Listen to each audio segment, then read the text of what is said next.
Angeles. We're over here at the $1 Million Theater screening Bonnie and Clyde, and look who I've got. Michael J. Pollard, my partner in crime tonight.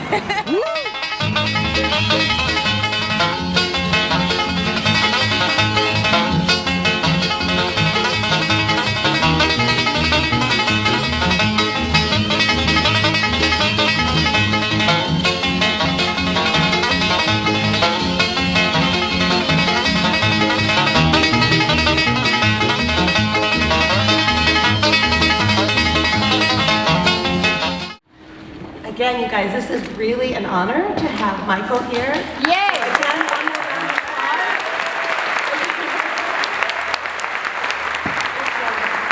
This is our 6th screening here at the $1 Million Theater, so it's extremely exciting. I've always wanted to screen Bonnie and Clyde. I never imagined Michael would be here tonight. And can you hear us all okay? Yeah. Okay. So, Michael, thank you for being with us. When's the last time you saw Bonnie and Clyde? About a year ago.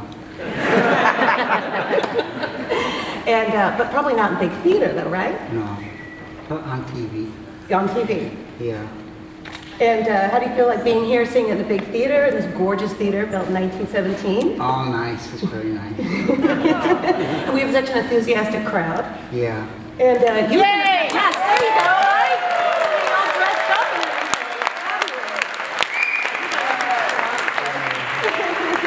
So you've been a Los Angeles resident for a long, long time. Yeah. From New Jersey. Tell us how long you've been in LA. Since 1959. Wow. See, this is the crowd that appreciates the old Los Angeles stories. I could talk to you all night. Yeah, and so you came here in 59. Yeah. And you knew Warren Beatty years before Bonnie and Clyde, correct? Yeah. And how did you meet Warren? We did Dobie Gillis together. Yay!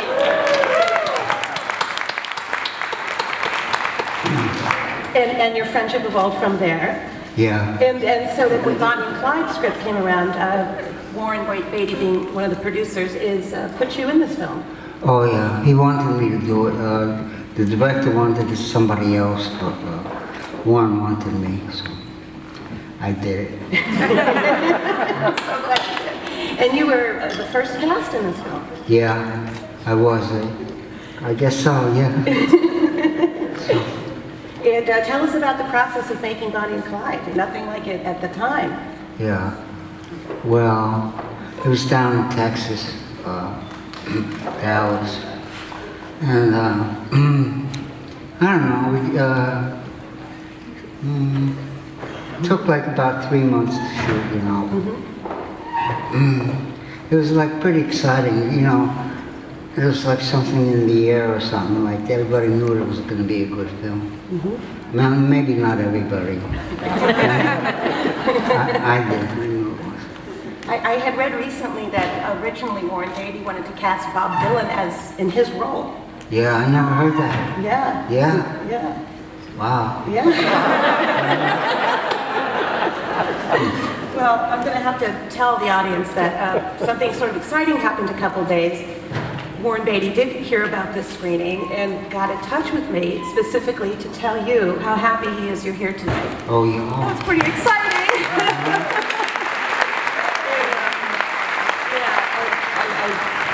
He specifically asked for your phone number, so I'm hoping that you guys can reconnect. Oh, nice. Isn't that Yeah, nice? I lost his phone number. That's why I haven't talked to him. He's probably changed it a few times. Oh, yeah. Well, now tell us more about the process. Like you Estelle Parsons, and you were nominated for an Academy Award. Yeah.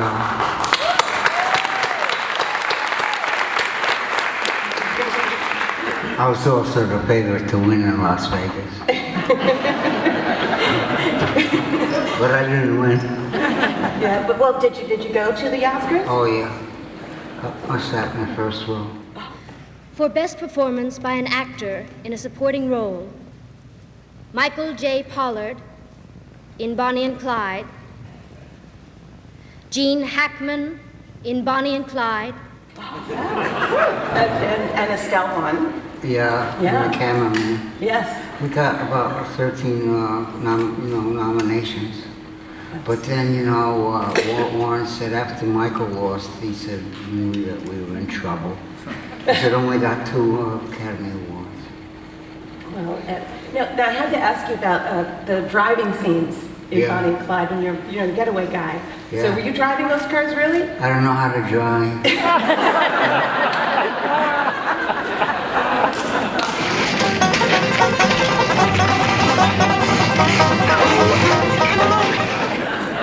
Movie magic, right? Yeah. It was like a stick shift, on the floor and stuff. Well, I know how to do it. I did it really quick, like all those getaway scenes. Yeah. And then afterwards, I forgot. So I still know how to drive. Well, the Wild Angels, you learned how to ride a bike, right? Yeah. Okay. You're getting there. Yeah. Oh, yeah, that was neat. That was like the real Hells Angels were following you.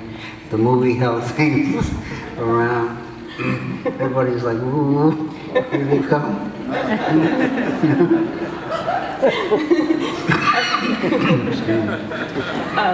Well, again, I'm so happy you're here, and I heard that the very first scene that was shot in Bonnie and Clyde is the gas station scene. Is that correct? Yeah. How many people have seen Bonnie and Clyde? And, that's the scene, the famous scene when Bonnie says that the car is stolen. Yeah. Right? Yeah. Yeah. Well, that scene, how I did that scene, I was trying to get like a Midwestern accent, and that album, Blonde on Blonde, had just come out, and so I like used Bob Dylan's voice, and then, and then it was raining that day, and all these little guys, they're friends of my wife, and I was like really like moved. So they gave me this little thing. It was like black and green. So I took one. And then I won the Oscar with that.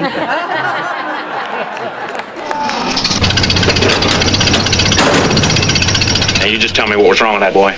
Dirt. Dirt? Dirt in the fuel line, just blowed it away. Tell us a couple other anecdotes about the film. Well, Faye was always arguing with Arthur Penn, the director. So we'd be sitting in that car, Estelle and Warren and Jim Hackman and everybody, and then they'd be yelling and screaming at each other, and then we'd do it, Get through it. Yeah. Well, do you stay in touch with any of the other cats in Faye? I mean, Warren now hopefully you'll be in touch with. Yeah, I see. Well, now, yeah, I lost Warren's number, but I called him right before I came here because my friend Tony gave me the number. Great. So I'll probably talk to him tonight. I'll tell him how neat it was. Well, tell him about all this. It's so exciting. You've been in LA ever since. You've been living here. Yeah, I bought this scarf especially for this tonight. Were you getting excited to watch it with us? Oh, yeah. I brought something that I wanted to show you to prove what a pop culture icon this man is. Peter Max put you on a poster.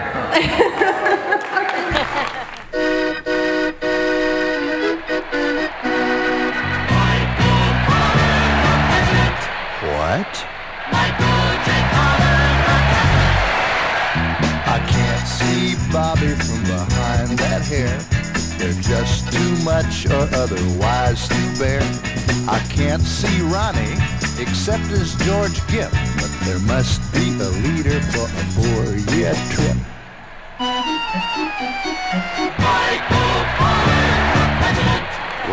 you remember when this was done?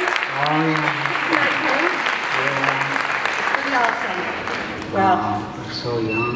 do you remember seeing this for the first time? Did that shock you, or did you know he was going to do it? Oh, yeah, I saw it, when in the factory, and about 100 of those things came out, like, or that. He said, what do you think of that? And I went, oh, it's pretty neat. And you did a pretty awesome fashion campaign for the Granny Takes a Trip fashion line. Yeah. Right in London? Oh, yeah. I did a lot of that stuff. There a lot of people wanted me to wear like clothes and stuff. So I did it, you know. I did one on 42nd Street in this place called, it was like Hubert's Flea Museum. I did one there. Well, are we getting ready to watch the film? Are you all excited? He's going to be in the audience with us tonight. Thanks, Alison. My partner in crime tonight.